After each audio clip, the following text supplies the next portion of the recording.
প্রিয় দশম শ্রেণীর ছাত্রছাত্রী, আজকেও আলোচনা করব আমি মাধ্যমিক 2027 পরীক্ষায় আসতে পারে এমন একটি কমনযোগ্য এমসিকিউ প্রশ্ন। প্রশ্নটি হচ্ছে, একটি গোলকের বক্রপৃষ্ঠের ক্ষেত্রফল যত বক্র একক তার আয়তন তত ঘন একক, তাহলে গোলকটির ব্যাস কত হবে? আমরা এর আগে কিন্তু ব্যাসের সূত্র পড়েছি। ব্যাস হচ্ছে 2r, ঠিক আছে। ব্যাস বরাবর 2r একক, ঠিক আছে। আমরা সমাধান করছি। দেখো, আমরা জানি বক্রপৃষ্ঠের, এখানে বলেছে প্রশ্নে যে বক্রপৃষ্ঠের যে ক্ষেত্রফল, হ্যাঁ, সেটা আয়তনের সমান সমান হবে। আমরা সূত্র জানি, বক্রপৃষ্ঠের ক্ষেত্রফলের সূত্র 4πr² বরাবর, এবং আয়তনের সূত্র হচ্ছে 4/3πr³।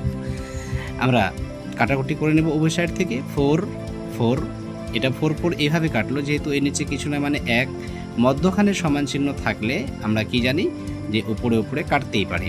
4 কেটে গেল, পাই কেটে গেছে, আর এখানে 2, আর এখানে বাসে এখানে আছে 3টা, তাহলে 3টা থেকে 2 বাদ গেল, বাঁচে এখানে মাত্র 1টা। যেহেতু এদের নিচে কিছু নাই, তাই 8টা আমাদের উপরে বাঁচে। আমরা লিখলাম এখানে কিছু নাই মানে 1, এবং এখানে বাঁচে শুধু r/3, ঠিক আছে। তাহলে ক্রস মাল্টিপ্লিকেশন করলে r এর সঙ্গে 1 গুণ করলে r, এবং 3-এর সঙ্গে 1 গুণ করলে 3×3।